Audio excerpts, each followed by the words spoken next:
The Mirabal sisters, Patria, Maria Teresa, and Minerva Mirabal, were active members of a resistance movement against the Dominican Republic dictator Rafael Trujillo. Trujillo ruled the Dominican Republic from 1930 to 1961. He owned and controlled the radio, mail, the press, airlines, and passport offices.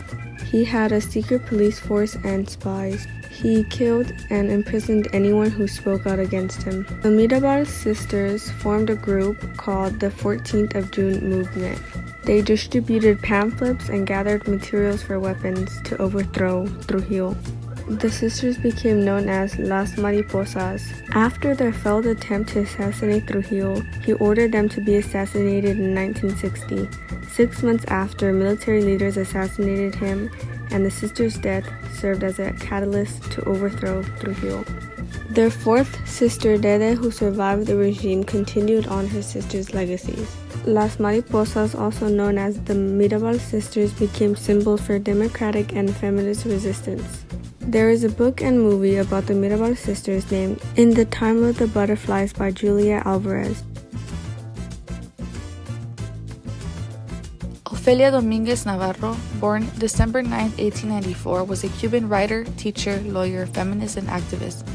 She was an advocate of the rights of women and illegitimate children. As a journalist, Dominguez Navarro supported feminist views while writing for various medias in Cuba, and in 1935 became the first woman newspaper director in the country with La Palabra. She was born into a family with revolutionary ideals. She graduated from the University of Havana in 1918 with a Bachelor's of Science, followed by a degree in civil law. She belonged to the group of women intellectuals who founded the Club Femenino de Cuba, of which she became a delegate to the First National Women's Congress in 1923. She was also the founder of Alianza Nacional Feminista. Politically, Dominguez Navarro participated in the movement against the dictatorship of Gerardo Machado, for which she was imprisoned and exiled to Mexico. Ofelia Dominguez Navarro was an extremely influential activist who advocated for women and the democracy in her country. So today we're going to be talking about Chavela Vargas. She was born April 17th, 1919 in San Joaquin de Flores, Costa Rica. At about the age of 17, she left her home country and headed to Mexico in search of a music career. She began performing in the streets until the age of 30 when she began her professional career. She dressed in men's clothing, smoked cigars, carried a gun, and sang ranchera music, which was only sung by men at the time. She also changed the style of ranchera music, singing with only her guitar, her voice, and slowing down the melodies. Her most popular songs include La Llorona and Paloma Negra. Breaking gender norms in fashion, society, and music, she paved the way for all present and future women in ranchera music. Juan Perón was president of Argentina for 3 years. He helped engineer a military coup in 1943. As Secretary of Labor, he championed unions and gave workers more rights, winning their loyalty and becoming vice president. After military rivals arrested him in October 1945, workers rallied to his cause, and he was soon released.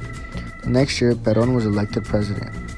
As Minister of Labor, Perón established the INPS, the first national social insurance system in Argentina, settled industrial disputes in favor of labor unions, and introduced a wide range of social welfare benefits for unionized workers.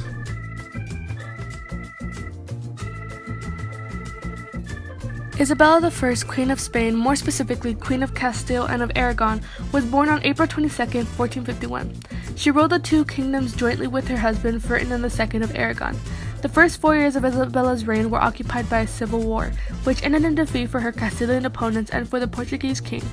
Upon the death of John II of Aragon in the same year, the kingdoms of Castile and Aragon came together in the persons of their rulers. Thus, Spain emerged as a united country. But it was long before this personal union would lead to effective political unification.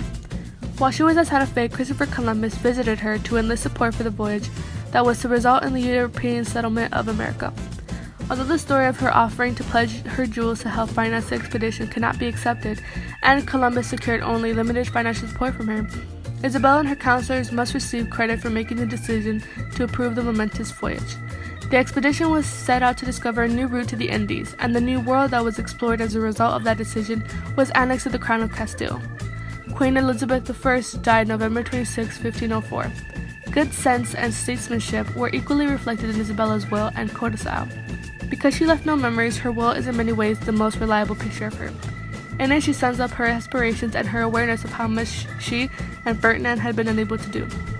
With prudence, she comments on the basis of her political program: the unity of the states of the Iberian Peninsula, a policy of expansion into Muslim North Africa, of just rules for the Indians of the New World, and of reform in the church at home. It assured scholars that in allowing to Isabella the foremost place among their rulers, Spaniards do not misjudge this remarkable woman.